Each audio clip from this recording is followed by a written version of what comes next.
Welcome to Brittany's. Now, have we had bananas Foster before you? No. Here. We have not Heard the had best. it here. You heard correctly. So, It is subjective. I'll have to taste it to let you know. but of course, I would expect nothing less. So this story starts back in 1951. The one that from this. There was a gentleman by the name of Mr. Richard Foster who was elected to be the crime commissioner in the Bucharest. Bucharest is just this part of town we're currently in, wait, I commonly didn't known as the French Quarter. And in a much smaller New Orleans, this was the seat of power and influence. So to be the crime commissioner around here was basically to be like the real life equivalent of like an Elliot Ness, something like that, right? And so he was very excited about this position.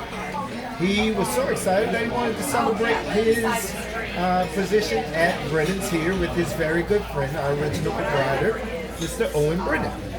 Mr. Brennan was so excited because not only was his friend in a new position of power, but just being here to celebrate would raise the restaurant's profile immensely. Not that it needed it. So he decided he wanted to put a special dessert on the menu in honor of his very good friend. Now he went to his younger sister Ella, who just so happened to be the general manager of the restaurant at the time. And he told her of his plan. Unfortunately, though, he did that a very short time before service. He gave her about 2 hours to make something happen. So she went into the kitchen.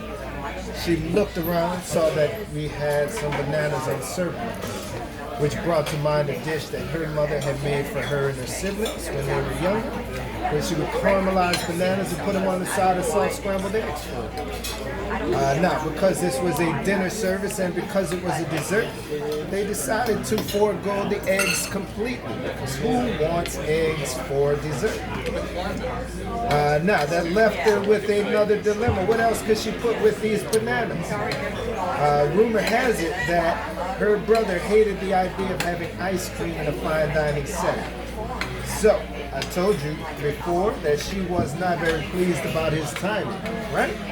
So that translated to her doing whatever the heck she wanted to do. And what she wanted to do is annoy her brother. And guess how she did it? Ice cream. Ice cream. Both of them thinking this was going to be a one-off tit for tat. But here we are, 70 plus years later, doing the Bananas Foster with ice cream here at Brendan's. Now, all of the restaurants in the area had a flaming component to their dessert. You may have heard of the Big Alaska and Cherry's Jubilee. But we didn't want to be a copycat. We wanted to do our own thing. And now we flambe about 50,000 pounds of bananas here each and every year, much like we're going to do now. So, on the count of 3, you didn't have to move back. It's been 4 days since I said anyone on 5. I'm going for a 5-day streak. You ready? On the count of 3, here we are. 1, 2, and 3.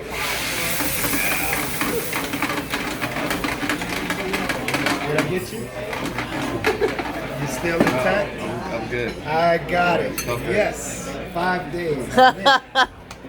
So before we allow our sauce to mature into a beautiful caramel, we're going to remove our bananas before they mature into a pile of mush.